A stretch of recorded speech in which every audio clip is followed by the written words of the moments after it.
Pleasure.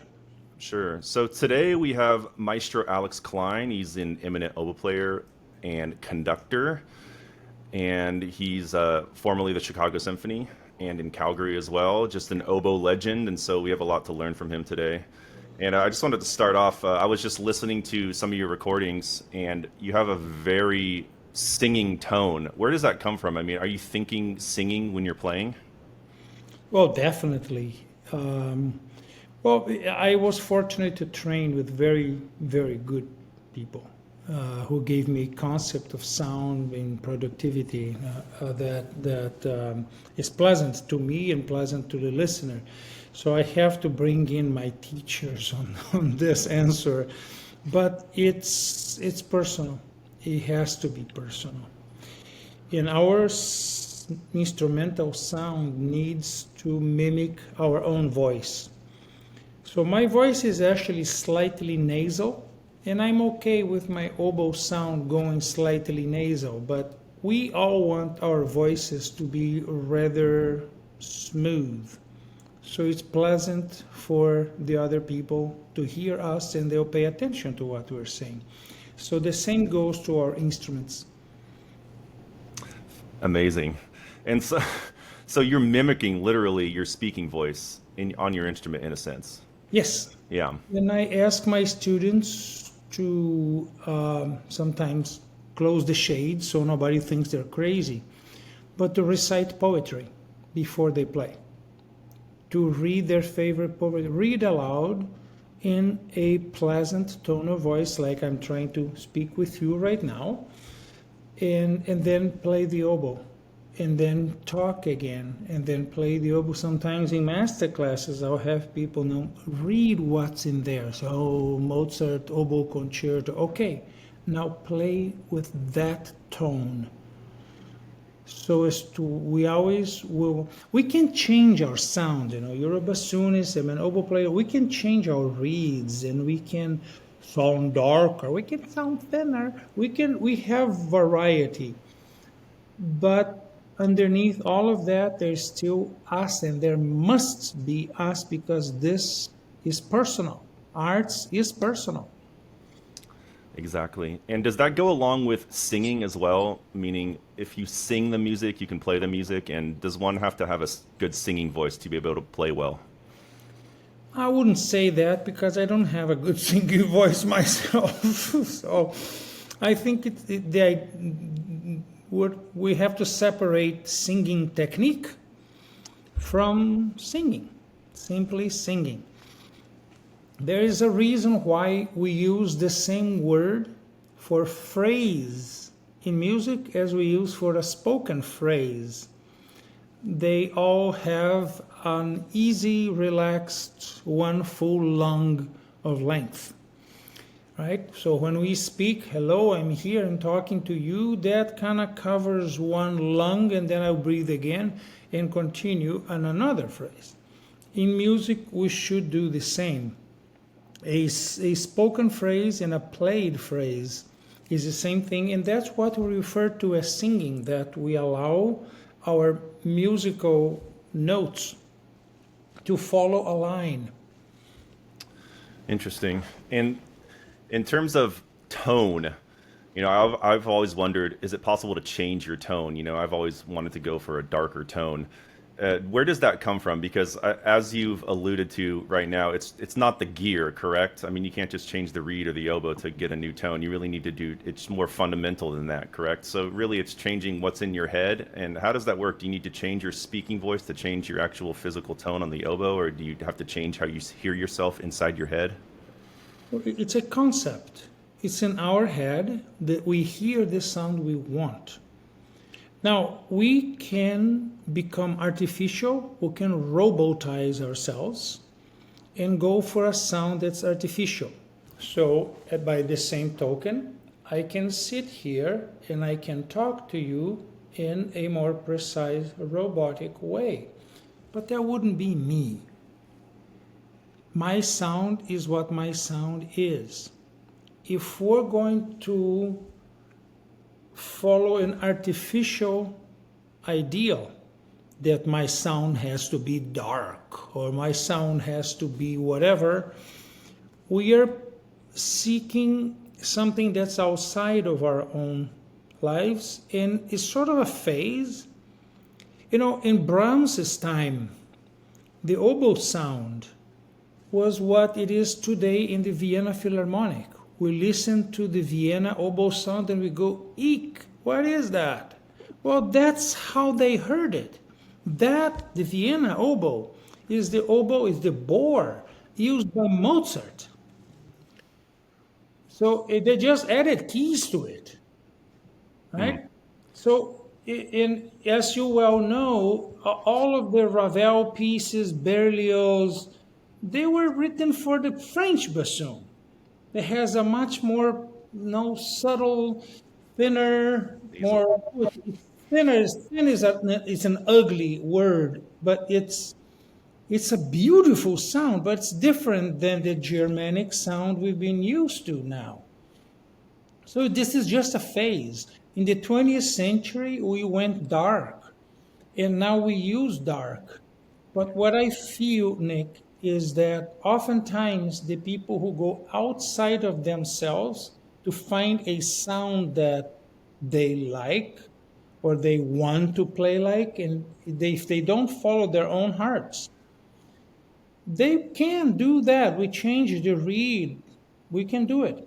But they'll have a harder time expressing themselves through that. It's twice as hard because we need to translate our voice into that sound and then from that sound be expressive. Whereas people who simply follow their hearts are free to be expressive any way they want. It's a lot easier to play. So it's a matter of just accepting the tone that you have and making the best out of it, in a sense. Yes, Yeah. But what does that mean technically? We still have to play in tune. We still have to blend. We still have to make sure the notes are even from one to the other, and we don't have clunky unevenness. Because I'm not going to talk to you like this. We don't do that. We don't talk like that, and we shouldn't play like that. So in our instruments, we do our scales, and we try to round things up. But like in the oboe, when we're looking for a darker, bigger sound, we often make a reed that's slightly too heavy. That means we're going to blow harder. There's more physical effort involved. That means we're not going to be able to practice more than an hour at a time before collapsing. And I'll be honest with you, unless people are willing to practice 5-6 hours a day, they're going to have a difficult time getting a job. Right, so we need to find reeds and sound that fit with reality. Fascinating. And that really, when you were starting your career with the Chicago Symphony and preparing for the audition the first time, when you got in, is that the kind of routine you were going through? Like you said, 5-6 hours a day? Yeah. But I had 3 days to prepare for that audition. I practically didn't practice for it.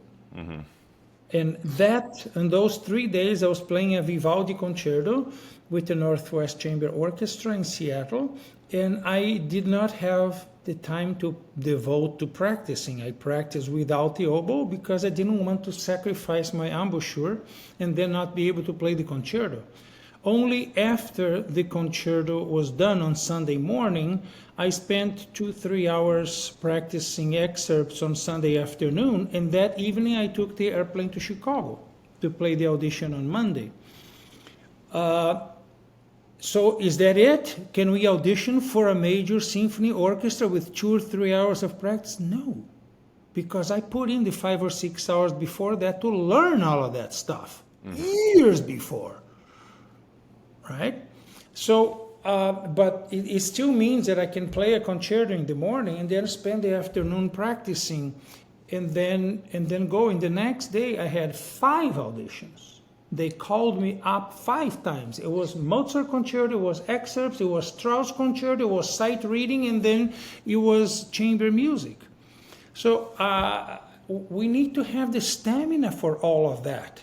And we think that we're going to go artificial and I'm going to find a reed that's really dark and play. We can't play all of that stuff like that in a major audition. We can't. We have to go with something that represents us.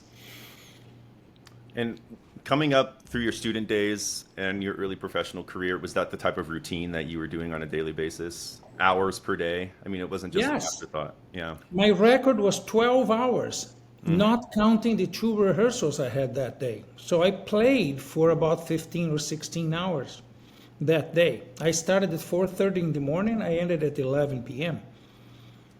And what compelled you to do that? Did you have an understanding in your head, this is what I need to do to get a job, or were you just kind of obsessed with the oboe and it was just that's just what you did?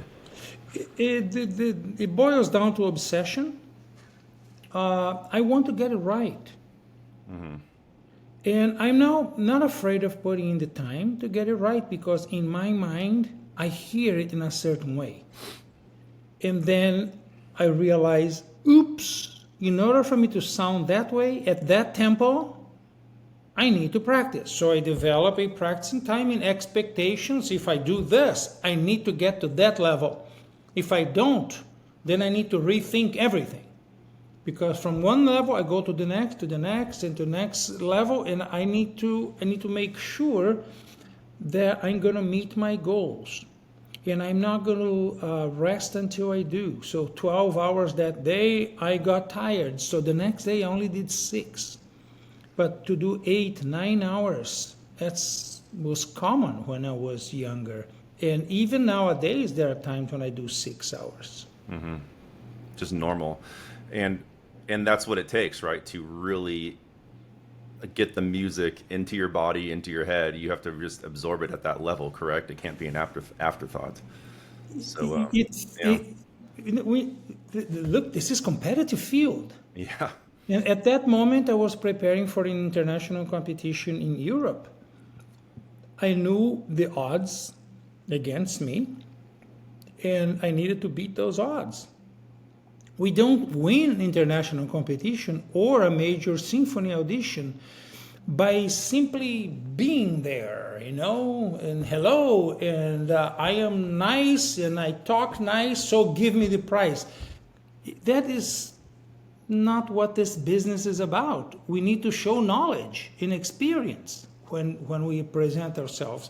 And in that case, college stuff. I had my senior recital, and then 1 week later I had my concerto with the orchestra because I won the concerto competition. And then I had 1 month before I go to the Prague Spring competition in Europe. 1 month. No wonder I went to 12 hours, because I'm thinking, I'm under the gun. I need to get this thing done now. And I did advance to the second level. I got a prize, so it was worth it. I memorized everything in that month. Yeah. But we got to do what we got to do, and we got to be competitive. And if we're going to be competitive, we need to practice. Yeah. And now more than ever, right? Because it's as competitive as ever, right? Currently. It gets worse and worse. Either our industry is going to collapse at some point, or it's going to get very racist, and we're going to start saying, oh, you went to that school? Oh, we don't want to hear you. You want to hear only people who come from the top schools, right? Which is a form of discrimination. Or we're going to start making more orchestras. We're pumping thousands of highly trained young musicians into the market every year. There are no jobs for 5% of them. Yeah. So the other 95% are going to join the 95% from last year who are still looking for a job. This is not good. This is bad planning for a market. We need to resolve this. And when you were spending that many hours practicing, double-digit hours even at times, what were you working on? Were you working on technique? I mean, is it just a matter of spending all that time getting the technique up to shape? Or are you spending time thinking about the music and crafting the music as well? Or is it just practicing fast to get fast? Well, they had a confrontation piece in Prague that was ridiculously difficult to play. So a lot of my time was dedicated to playing the rhythms, to going from slow to fast, from learning the notes. But in an international competition like Prague, we usually have about 10 pieces that we need to learn, right? And I need to practice all of them. I needed all of them to be memorized. And at the basic level, all the notes need to come out in tune and smooth and clean at the basic level. Up from that is the fact that we have to put in our stamp of approval, our way of seeing it, our rubato, our musical details that make the music important to us and not just play fingers. And I had 1 month to do that. So I required lots of time to allow music to mature, and I had no time to waste. And so this was a piece you had never played before. Correct. And I only played it that once. It wasn't the preliminaries. It was sort of to weed people out, you know, put something really hard in there. But I passed. I passed on to the semifinals, so that was a win. And what does the practicing process look like? How much time do you spend practicing that piece slowly? A lot of time or not so much? Well, at that time when I was in college, we're talking 1980s, mid 80s, I was still practicing the way I was taught, which is the way most people until then were taught, in that we start slow and we use the metronome to get us up to speed. I don't do that anymore. Yeah. Because of now what you know about how the brain absorbs information, correct? That's not your process anymore. But and this is, I wanted to ask you about this too, because I saw a Facebook post in which you were describing the danger of the middle tempos, right? Because there's the extreme slow tempos, and then there's the middle tempos in which we tend to get stuck, and you can never leave them sometimes. So your philosophy nowadays is you practice at 85%, correct, or thereabouts, and then build it up from there. So not quite at the full tempo, but just slightly slower, right? Well, there's still a lot of open questions there. But as I study and observe how the brain absorbs and then delivers information, and what happens when we're about to walk on stage, what is our sentiment? I began to realize that the middle speeds are a danger. They give us a false sense of security. Something that's 120, if I'm going to practice at 90, it kind of sounds neat. I can phrase, everything comes out clean, I can articulate everything. But as a wind player, and I guess even violinists, the kind of stroke we use to articulate at 90 is completely different than what we use at 120. So everything we learn at 90 is a waste of time. We will never use that technique. And God forbid if you try to use the same articulation of 90 when you play 120, you're going to stutter. Mm-hmm. You can't do that because your tongue is going to be doing too much work, and it's going to get tired in the middle of your Mozart concerto. You can't do that. So the only way we can learn is if we put ourselves into real live action. What is it that we're looking for? We want our Mozart concerto to be at 120. Then we need to practice that. Sometimes that can be difficult. So we need to slow down a little bit. But how much? I am guessing about 15% of our metabolism. Why? Because our metabolism, our blood, our heartbeat, moves about 15% up and down during the day naturally. There's some natural sway. After lunch, our metabolism may go down, and then early evening, we're up and running. So this is all natural. So I put my practicing in there. If the Mozart concerto is 120, I'm going to start practicing at 108 and I will take it to 130 something to be on the safe side, so that 120 is centered in the middle. This means that when I walk on stage and I'm nervous and I see that there are 2,000 people there waiting to hear me, and I go, oops, what do I do now? There's only one version in my mind. The only way my brain knows how to do this is 120. Because the brain, our conscient thought is just a little line here on top of our eyes. Everything else is subconscious. It's out of our knowledge, out of our control, from heartbeat to cellular function to a host of other things necessary for us to play, in which we don't even know about. We think we know because we press two fingers and it comes out an A, but we don't even control the finger. It's controlled by nerves and tendons and muscles in the brain.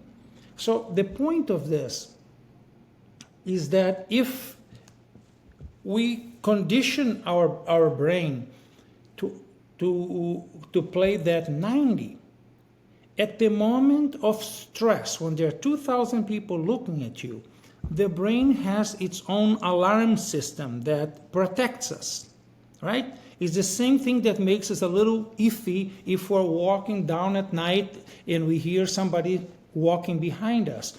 We go immediately into danger mode. Well, we go into that danger mode when we're walking on stage, and then the brain is going to come with a very easy solution. Why don't you play the 90 that you play so beautifully? And we go, no, I can't do that. I have to do the 120 because this is the concert. No. Hear me out. Do the 90. And we get this divide. I don't get nervous, Nick. I can go on stage to play the most difficult thing ever. I don't get nervous because my brain is at peace. We only know one version. It has to be at this speed. The fingers have to stay at that position for that split second and then go here, there. Everything in technique is planned. So there's no going wrong. Now, I want to make sure of two things before we go on this.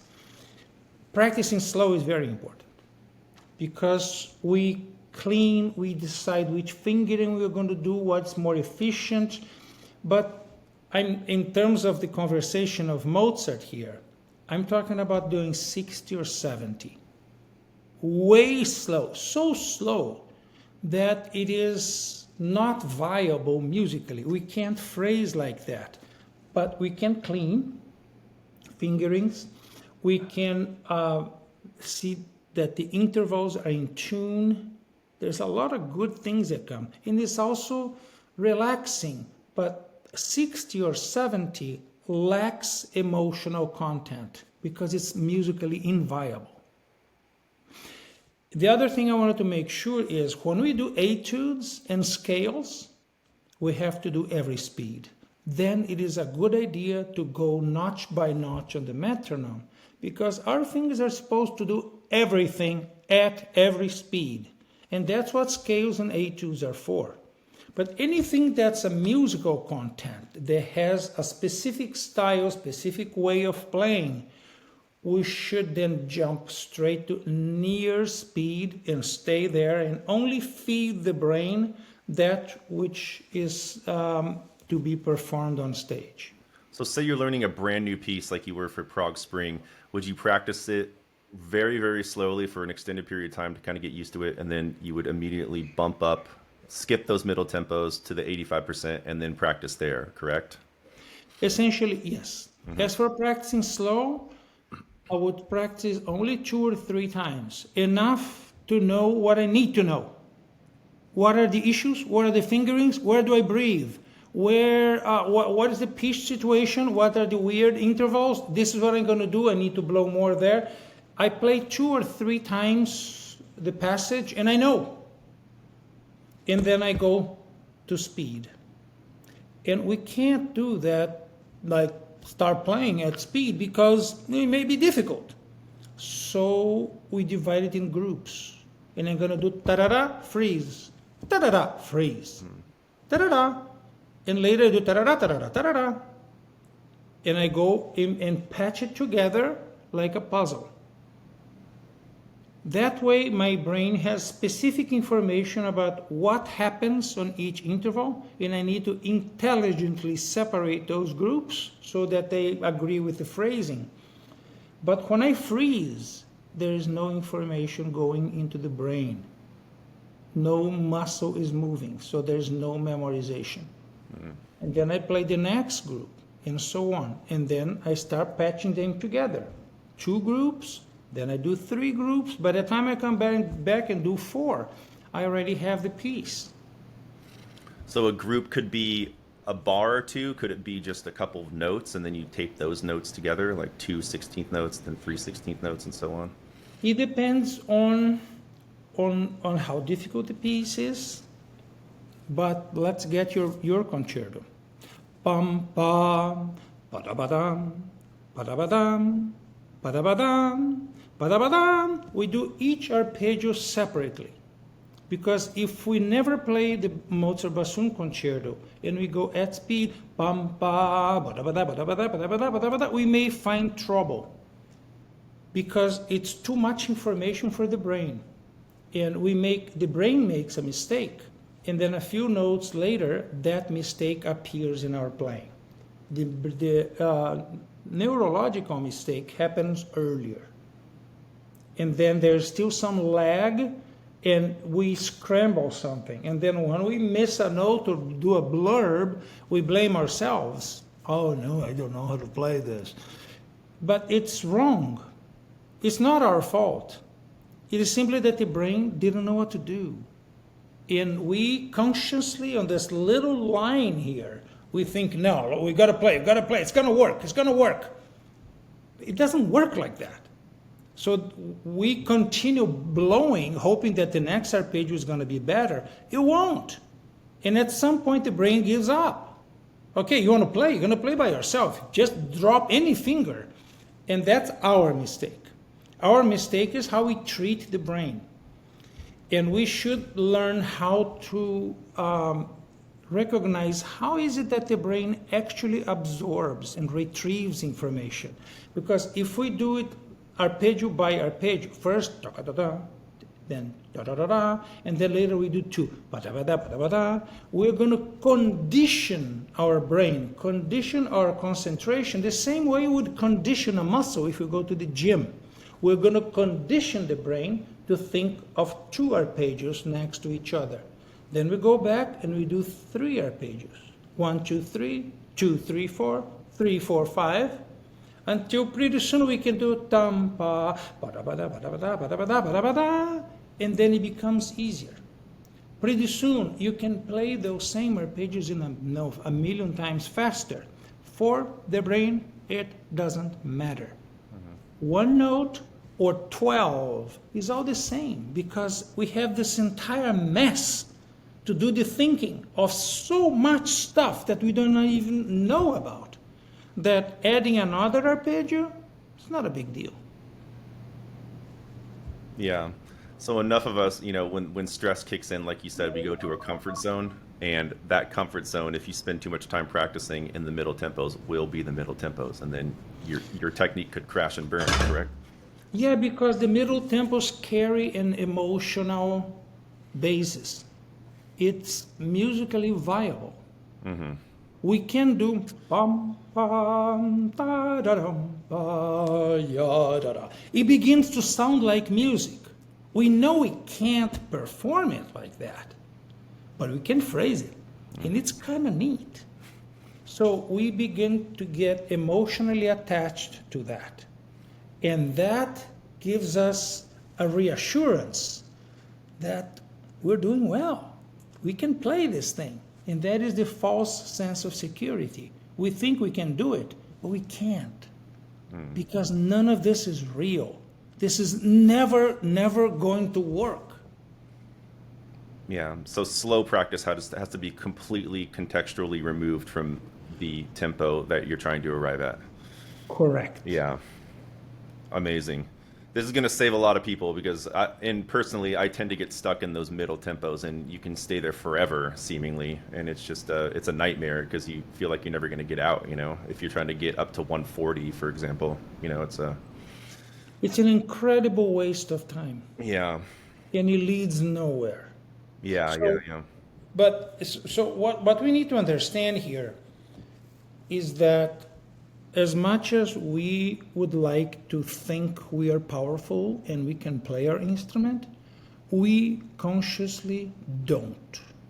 It is our subconscious that plays our instruments, according to the information we consciously put there. When we practice, we feed our memory, and we already establish that playing music, playing our instrument is a priority.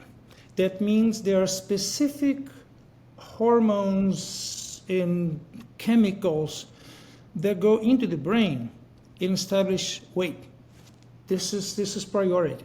If we're walking down the street and we see a nice car, say, oh, that's a nice car. In 3 seconds, we forgot we ever saw that car because it's not a priority unless you're a car collector. But we're musicians. If we go and play a scale and we notice the F sharp is wrong, it's going to sound an alarm, and our subconscious knows what to do because this is a priority. This cannot happen. So if we put the wrong information in the brain, it's going to come to haunt us.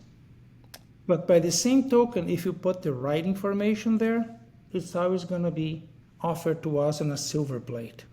That's the beauty of it. So the brain is going to memorize not only what notes, what pitch, and what sound quality we need, but little things we can't even measure, like exactly how long that finger needs to be at that place before it moves. And we can't measure that, not even with time, because this is bioelectrical and biomeasurements which we don't have any access to. And it's going to be based on a collection of other hormones and lights buzzing up there. If we present the brain with a complete description of what we want to happen on stage, that is what will be memorized. And so we cannot make mistakes. For the brain, we cannot make mistakes. We need to sight read in tempo perfectly. Of course, this is unreasonable. So our dialogue should be about how do we make this happen so the brain thinks we're sight reading perfectly in tempo without mistakes. And then we develop strategies to get there, like stopping every few notes, every arpeggio, everything clear, everything okay, everything is clean. Okay, then we go to the next one. But if I practice then pam pam padagada, that is the same tempo as concert speed. Padabada, padabada, padabada. So the brain is never going to learn a different timing. The arpeggio is always going to be at that speed. And we're going to find that we can move that speed, So we prepare our concerto and we go to stage for the first rehearsal. It just so happens that the conductor is one of those early music freaks that they think they have met Mozart in a medium meeting with somebody who gave you the email address to a dead person. Right? And they will tell you, no, actually Mozart told me last night in a dream that it has to be faster. If it is within that 15%, their metabolism naturally navigates. You're going to find that you can do pam pa, you can do that. If it goes beyond that, we can't, because we didn't prepare for it. So if the goal tempo is 120, you would practice at 110, 115, 120, and then beyond that, right? 125, 130, just in case. Well, it's to give it a rounder approach, because as you well know, as a performer, all sorts of bugs can come into our minds when we play. We need to make sure our concentration is prepared. As we are approaching that big, nasty passage, we are realize that somebody's sitting in the audience that we don't like, or we have an argument with, or we realize that we forgot to pay the electric bill. There's always something that's going to come and kick in our concentration. So it's good to leave some room. Just saying, whatever happens, I know I can play that passage even under stress because I practice 132.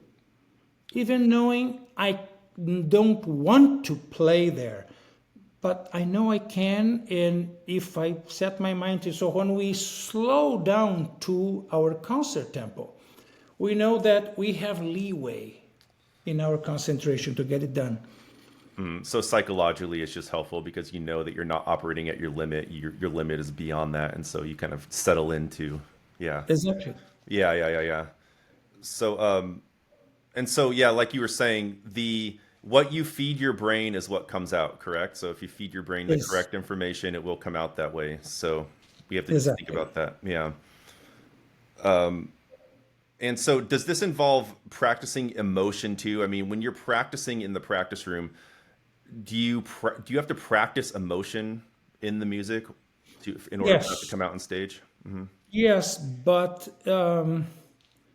emotion cannot be repeated, right? I cannot tell you that yesterday's definition of love is the same that I feel today, because every day we feel differently. So what we do with emotion, we know there is an epic moment coming up. Let's create that as an example, right? So we're going to play the cadenza, and the cadenza has a high note and a trill, and the orchestra comes back in. So there's this big moment, right? We can't just play a high note, because if we do, we're going to be as good as a robot. And look how nice a high B flat. It's meaningless. So we technicalize the music. We don't only have instrumental technique, but we have the technique of music.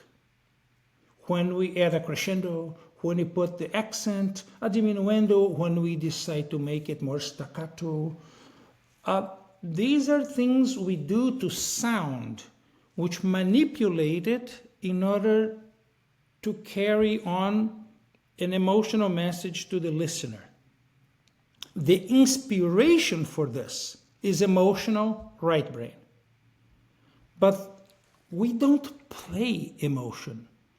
We represent emotion because we technicalize it and put it on the left brain on technique, and saying at this moment, make a crescendo. See that B flat, fast vibrato right off the bat. It sounds emotional, and we can represent emotion. But I don't play emotion. Unless it is a slow movement or is something that's technically secure, I can go for it. And as we practice the technique of music and put that into the brain, I can also deliver physical movement. Maybe I'm going to raise my bell. I do that when I practice too. It is part of the moment. If I'm going to play that high note, I'm going to go, yeah! And in the practicing, it's going to be there as well. So in the concert, it's going to be there. This is the package I bring. Maybe 5-10% of that is actually felt in the moment, but it is unprofessional for us to make the stage a moment to just be completely detached from technique and rely on inspiration. That's not professional. It's not reliable. We can't guarantee we're going to have a performance that's worthy of our industry. Right? So we need emotion, but we need to put it in its right place and know how to technicalize it. And so it comes through the music. It's not you necessarily feeling that emotion at that moment. It's part of it, right? But it's mainly through learning the music as it should be. Yeah, the spur of the moment things is dangerous and should be kept to appropriate places when we can, and maybe we can practice it that way.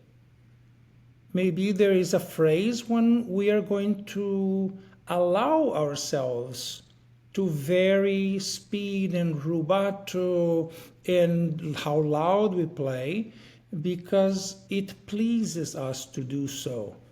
And then we can leave that phrase to be decided on stage. But that again is maximum 10% of the time. Other than that, we need to present a well done package, right?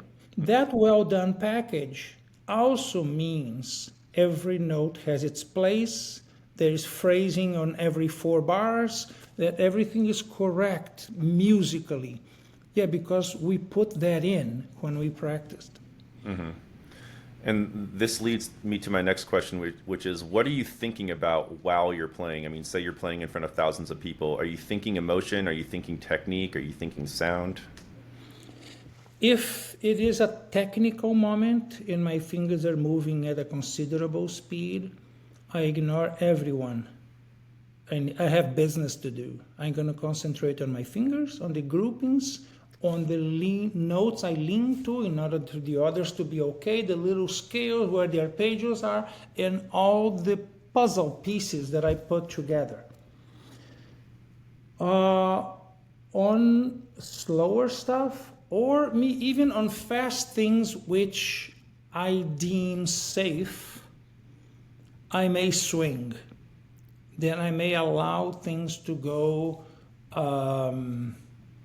more spur of the moment. Slow movements, oh yeah, because then I'm making longer phrases, and instead of lots of notes, I have lots of waves of vibrato to get me through that note over there, right? So there it's I allow that to be a spur of the moment. And many times I don't even practice the slow movements. I play them in rehearsal. That's good enough. And if there's a problem, I go back to the practice room, fix any little thing. But I don't practice on purpose because I want to permit that kind of freedom to happen on stage. So a lot of practicing is just working the technique out and on the fast stuff. And Yeah, yeah, with an eye on responsibility. We have a duty to yeah, play right, and that needs to be taken care of. serve the music. Yeah, and I heard you say learn. What was it? Learn by osmosis in terms of playing with recordings or learning from recordings. Do you play with recordings as well to absorb music? I haven't done that in a long time, but I do recommend it to students, yes. Okay. Yeah, recordings they have their drawbacks, but we need to make the best out of the times we live in. And it is so wonderful to go on YouTube and find tons of recordings of the piece we are learning, and we can have ideas. But even then, there are limits. If we hear a recording more than 2 or 3 times, our brain will begin to absorb that as truth. And then our own sense of individuality is going to be tied to the way that person plays. And we're never going to be like that person because we're a different human being. 8 billion of us on this planet, not one is like the other. So musically, it's a disservice for us to just listen to that same recording over and over. We are going to end up playing 99% as good as them. So the recordings I listen to are not of oboe players. When I do, I listen once or twice, enough. I know. It's enough. Bravo, marvelous work. If I'm going to listen to something over and over, I'm going to get that Mahler symphony, I'm going to get a violin concerto, something that is never going to be on my performance path. And even if I'm going to conduct a piece, I stop listening to recordings. Because I need my own way to come out unimpeded. Yeah, I've been there playing with recordings so many times. You start to sound like that person. You become that person, and it's not you, right? So Yeah, that can't be right. yeah, But for a while, a little bit of what we can play allows us to think, oh, I'm playing my solo here. I see that the clarinet is playing with me. Oh, good. So I know who I need to play with. And it helps us study the score as we're listening. Because score reading without a recording can be tedious. But if we're following what they're playing, it's kind of fun. And that feeds into us positively as well. I just caution people, if you're going to listen to your excerpts, try to change recordings every 2 or 3 times you listen, so that then you hear a different version. And you are always aleatory. You are always free. Because at the end of the game, this person needs to go and play them. And they need to play it with courage and self-esteem, saying, I think you ought to be this way. That is our art. yeah. And I heard you mention in an interview at some point that you developed perfect pitch around 10 years old. Is that correct? Yes. Yeah, I mean, so how does that happen? Because, I mean, most people assume that perfect pitch, you either have it or you don't, or it comes in very early childhood. But can someone develop perfect pitch, and how important is it when you play? I think it's very important that we have a highly educated hearing, and even perfect pitch if we can do that. Now, Nick, I don't believe in talent. I don't believe in people being born with an extra gene that allows them to do this or have perfect pitch or something, that they're geniuses out there. I don't believe in any of that. I think creativity and memorization are part of every human being. So are inhibitions and how we deal with them. Some people are less inhibited and they can go on stage and go, yeah! And others, no. If you're going to be shy in the arts, then it's your choice. But human beings are all creative, all equally creative. It's a matter of how we choose to relay that publicly. So back to perfect pitch is memorization. We memorize a certain vibration and we put a name to it. And what happened at 10-year-old is that a colleague of mine in the youth symphony was playing the Cimarosa concerto beautifully. And I used to cry at night thinking of how beautiful that piece was. And as it rang into my mind, by the time I got to bar 4 or 5, I couldn't go on anymore because it just wouldn't work. So I would start singing it in my mind again from the beginning at a better pitch, and then I would go through. Right? Because it would match. So it's perfect pitch is memorization. We just have those rings in our minds. The same way, in fact, that we have syllables. I can hear somebody say 2 syllables, and I say, that's English. Oh, that's German. That's French. I didn't even speak French or German, but I recognize it. It's memorization. We hear it once or twice or several times, and it kind of ingrains in us, oh yeah, that's what it sounds like. And that's what perfect pitch goes for me. It can be learned. Mm-hmm. And does this come into your playing? Because, I've heard musicians talk about this, how they're hearing the ideal note that they want to play a split second before they play. Is that your process as well? You're basically hearing your ideal sound in real time, just slightly. Yes. Mm-hmm. Yes, and that's also practiced in our long tones. In long tones. Interesting. And is that what you do? Does long tones factor into your practicing as well? Do you play them on a regular basis? Every day. Every day. Every day. It's the first thing we do. I heard from Catherine Greenbank, the notorious St. Paul Chamber Orchestra principal oboe for many years and was a teacher of mine at Aspen centuries ago. And that the first thing she does is get her air going. So for me too, the long tones, getting the air going is primary. Long tones, pitch, so intervals, and slow scales to get fingers moving. Then I'm ready for other business, etudes or whatever I need to practice. What do those long tones look like? Is that with a drone, or you just hold a note out? I use the drone for pitch, for doing intervals against the drone, so it's comparative pitch.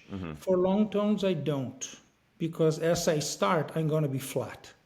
My instrument is not warmed up yet. My air is not efficient, so most likely I'm going to be 437. And by the middle of my long tones, it naturally goes. I don't have to force it, and I don't have to feel bad that I start flat. You know, just the poor people on stage, in case I arrive early for an orchestra rehearsal and do my long tones there. I hope they don't get my first A, because it's going to be flat as I get my air to go. But the format, I'm glad you asked that, Nick. What is the format of a long tone? Long tone is the most basic performance we have. It's the simplest thing. It's only one note, and it's not an endurance record setting thing. I don't need to go for 20, 30, 40 seconds to prove myself anything. 4 or 5 seconds is enough. And I need to do an arch. We start when we want to start. We develop that note, and we let go when we want to. Because oftentimes in the oboe, the note will start whenever the reed wants to, and will finish whenever the reed wants to, and that's a no-no. We are in charge, and that reed will follow us, or we'll do the wall test. Right? And that arch is what connects us to humanity. The idea, how do we breathe? How our day goes? How our lives go? We come not out of shock. We come out of nature. We develop, we do things, and then we let go. Humanity doesn't end when we die. I hope not. We let go, and humanity continues. So our long tones are that connection.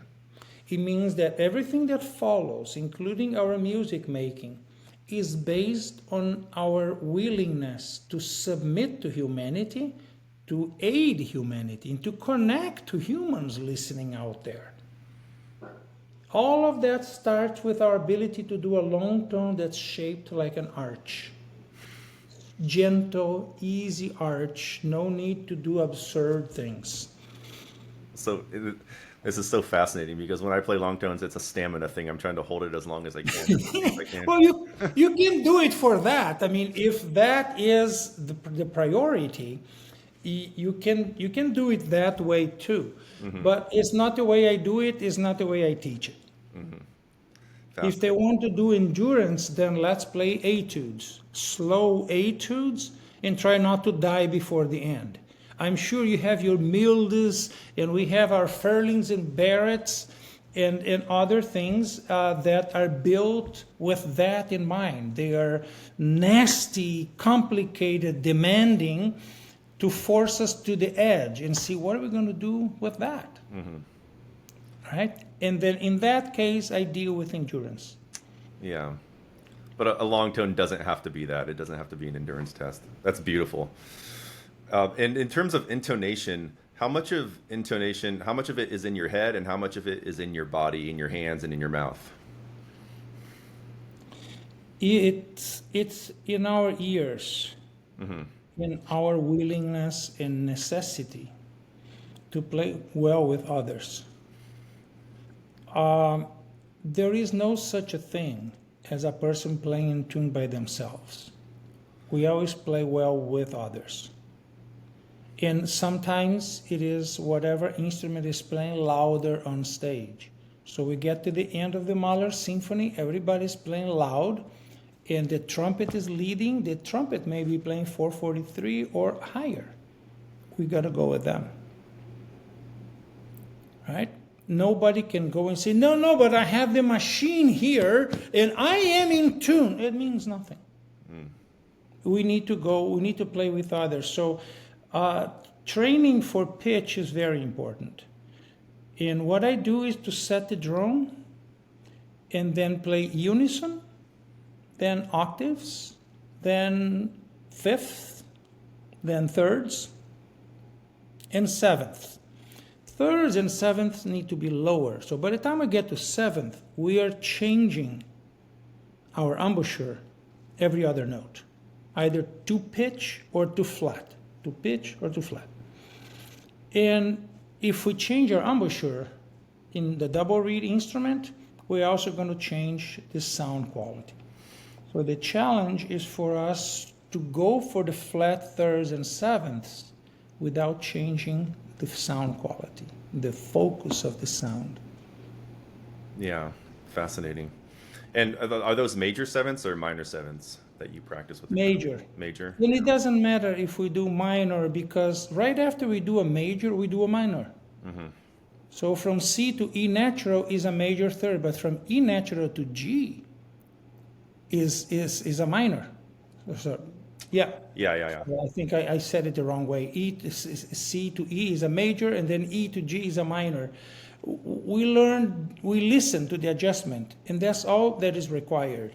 In our case, it's right behind our ear where hearing is developed. It's actually a very tiny area, and the information from that goes to our memory banks.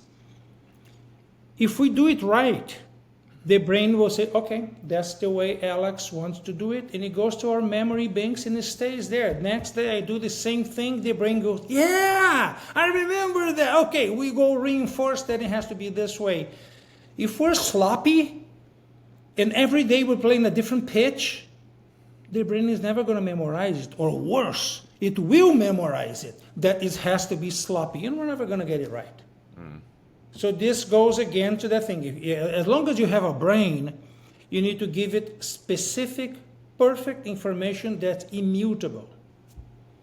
Yeah, and when you're on stage, talk about being nervous on stage. A lot of it is just preparing the right way, like you're talking about, right? Yes. Yeah.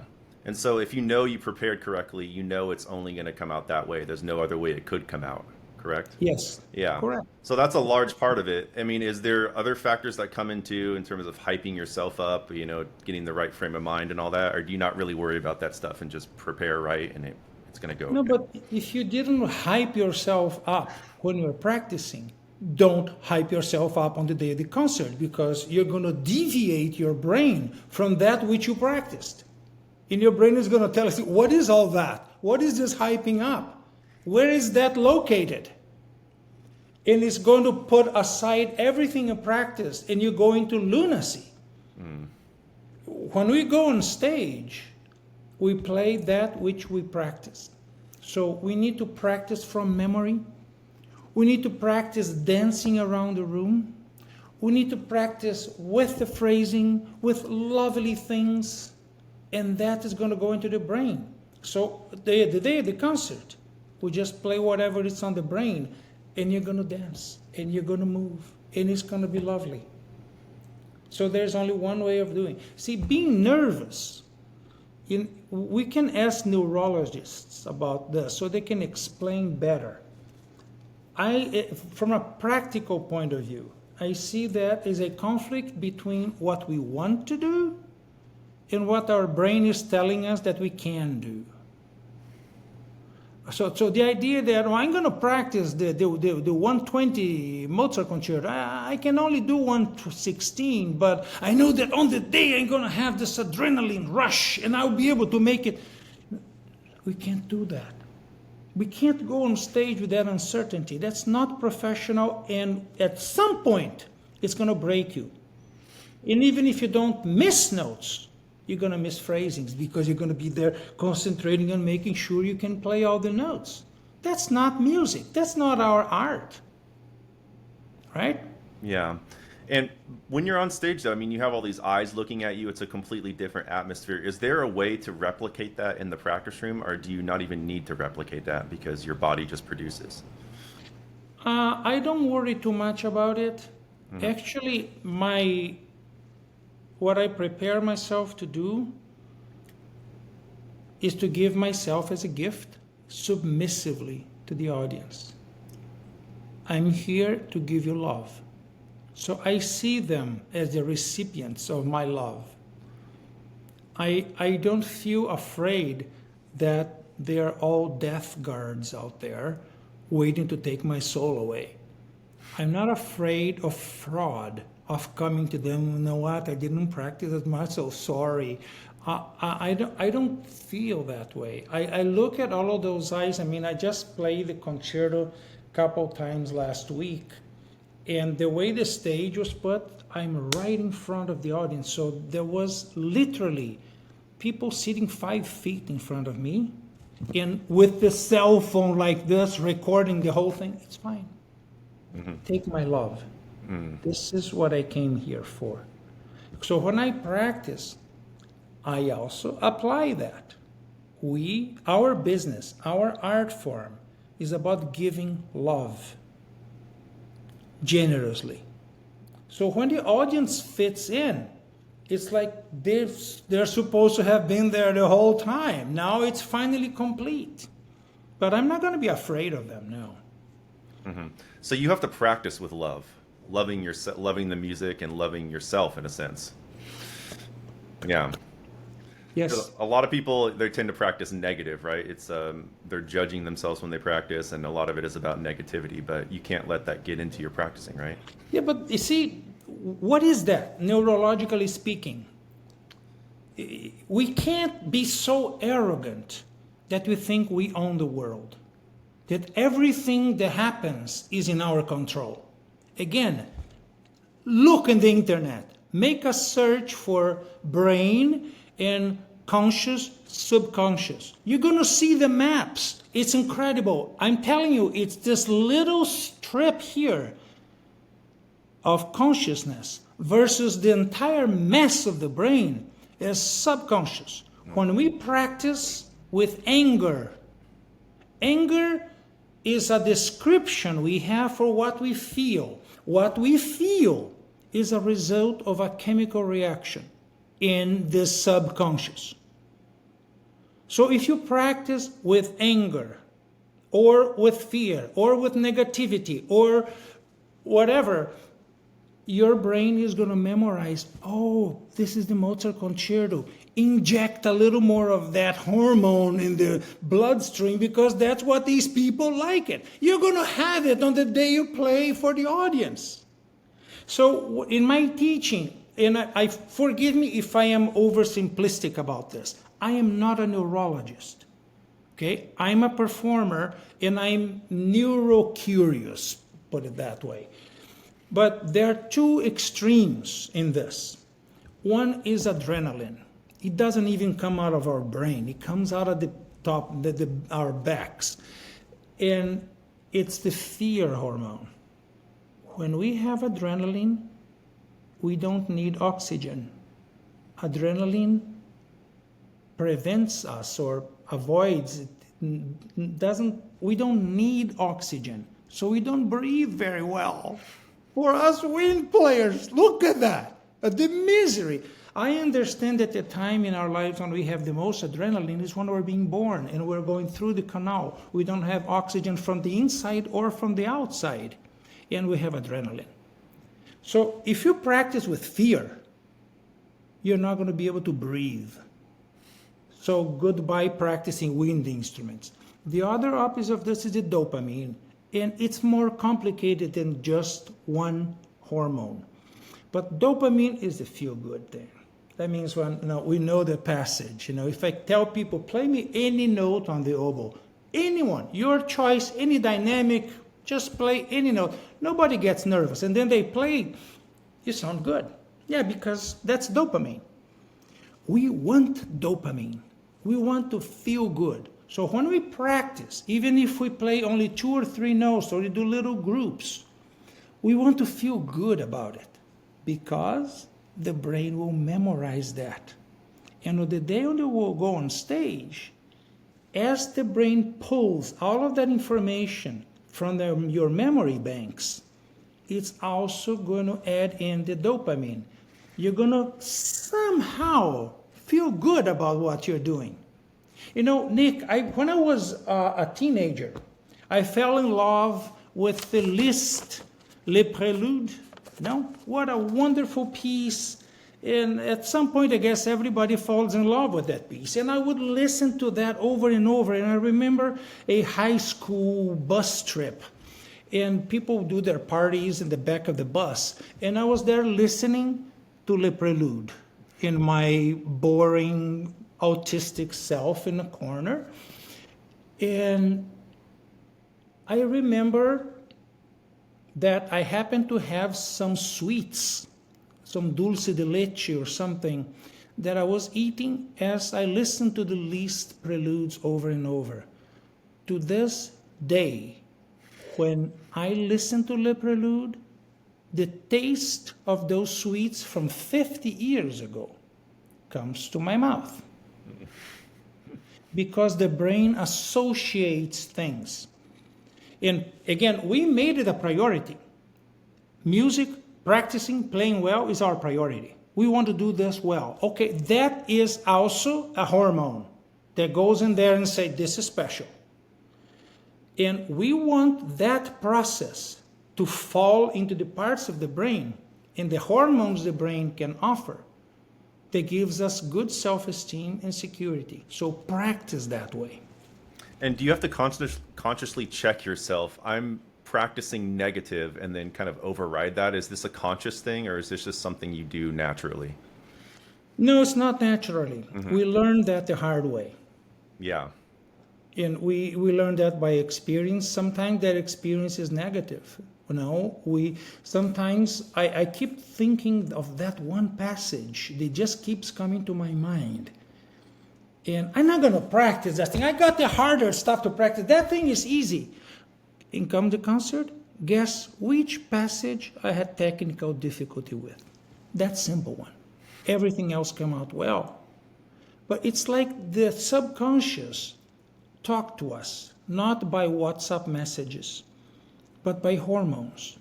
And it throws us into our understanding. And we start thinking of that passage. So to paraphrase that, what do we do when we are nervous? Follow that rabbit down the hole. What is the brain trying to tell you? You're going to lead to that piece, to that movement, to that page, to that phrase, to that interval. And then you play that bar a few times and get yourself secure with dopamine, and you're going to see that your nerves disappear immediately. Until a few seconds later, you start feeling nervous again. But it's not about this bar, it's about something else. And then you follow the rabbit again until you clean that up. So it is possible for us musicians to have communication with our subconscious. And this is no voodoo thing, no kind of conspiracy theory about powers of the brain. No, this is legit. We just get that feeling. We have a sense that there's a part in our repertoire which is insecure. And we don't know why. It just keeps banging in our mind. And just go and practice that. And you're going to feel better. And you're going to know what to do when you come to that time. Okay, I go here, focus on that note, make sure that interval is clean, and the nerves disappear. It's marvelous. So consciously inject positivity when you practice. That's right? Yeah, self-esteem. Yeah. We practice to be able to tell ourselves that we know how to do it. Boom, this is how we do it. Shut up, it's good. And that's what's going to come out on stage. So if you have negative self-talk in the practice room, that's what's going to come out, right? So Exactly. Yeah. If we have low self-esteem, if we don't believe in ourselves, you can bet you're gonna feel the same way on stage. You think, yeah, here comes that bad passage. I know I'm not gonna make it, and even if you do make it, it's gonna be lacking life. So why do it? Yeah. And you've been through a lot in your career. I mean, talk about the love of the oboe because I think that's what sustained you in a way. It's just you seem to just have this deep love for the oboe, and it's you're never going to give that up, correct? I mean, is that a part of it which keeps you going? To be specific, I am level 1 autistic with a primary activity, right? So my primary activity is playing the oboe. It'll be dangerous if I was going to get my car and do Uber. Because while I'm doing that, what's going through my mind? Oboe and music. So anything related to music I can do. I can be a music administrator, as I am. I can do a conductor. I can do teaching. I can do anything related to music or surroundings. The farther away I go from music, the more problematic I get because my mind is still going to be on music, right? So there is a lot of controversy over autism, and it's something I am about to embrace. I'm about to come public with that because it is incredibly helpful. And the music industry is stock full of autistic people in the closet because what we do is subjective.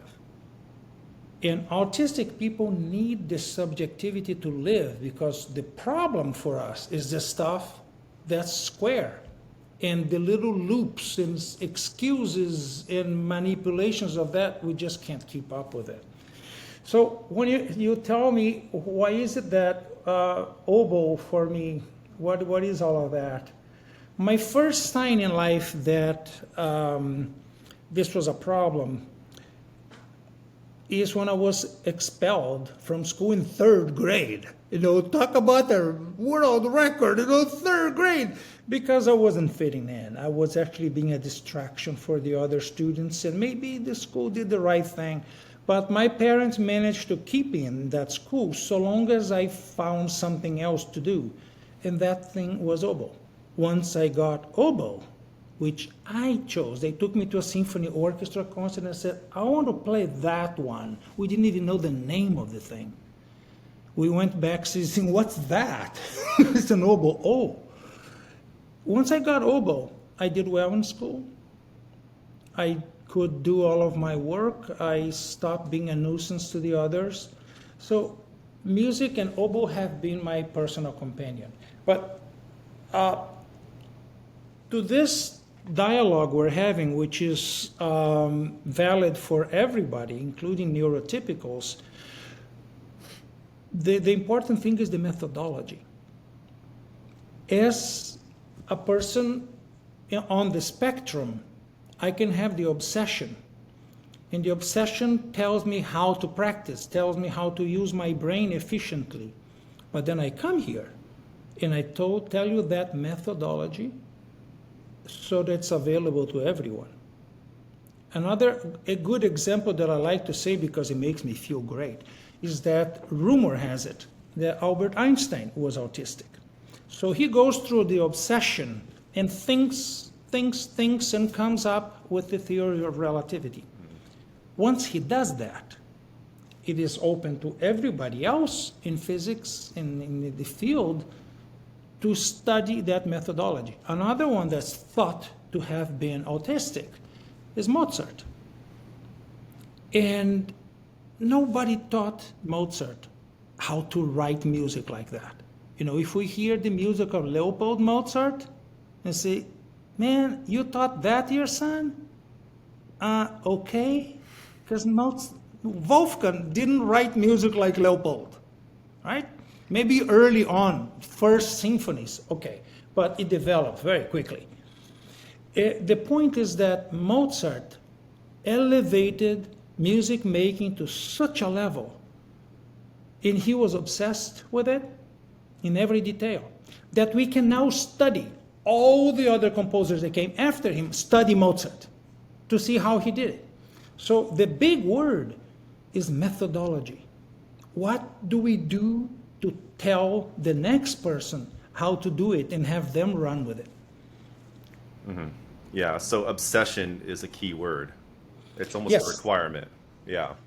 At some point, for somebody, but people who come after the methodology don't need to be so obsessive if they learn the efficiency that comes with that methodology. Like I'm telling you how to use the brain, how to check if the right hormones are being applied to your bloodstream. Once you do that, you're free to go and you can be more efficient, maybe even practice fewer hours. Yeah, so you have that obsession, if I feel like, because you cannot be denied. I feel like it's just something that you're going to keep doing no matter what. I mean, and the fact that your body has betrayed you at times, which is well known, you push through that, and it's just the obsession and the love that carries you forward. Correct? Because I mean, it's just amazing. And hearing your latest CD, I mean, it's just unbelievable. You know? Thank you. Yeah. So. It's you're talking about focal dystonia. Yeah. We don't know how we get it. We think it might have something to do with stress, but a lot of people have stress. Just about every musician has stress. Yeah. But not everybody gets dystonia. So it isn't stress. It may be how some of us deal with stress. And I've noticed in a lot of people that I talk to, people write to me saying, Alex, I was diagnosed, what do I do? Really, tell me your story. Well, I just broke up with my boyfriend. It was stress. Why? Because I have these college auditions coming up and then my fingers don't go. Stress. I had my firstborn being born. My father had a stroke. At the same time that I won my first orchestra position, which was principal oboe in the Chicago Symphony. Talk about pressure. And all of that happening at once and moving to Chicago, and a year or two later, I have the symptoms of dystonia coming up. So the way we deal with stress may have something to do with this. It may be related to autism, because autistic people, when under duress, tend to lose cognitive security. But funny or not, it is the obsession of autism that helped me deal with dystonia and record this CD. I had to be obsessive to do that. So one hand washes the other. Life is more difficult with dystonia, but I can play. Yeah, clearly. I mean, and were these pieces new for you on this CD, or were they you had known? A few, I think at least half were. At least half I recorded only for the CD so we can fill space, and I never played them on stage. But the other half, no, I played it. Yeah. I played many of these Paganini caprices. I played in college auditions. I played in international competitions when I'm allowed to have a free work. I put one of them in there.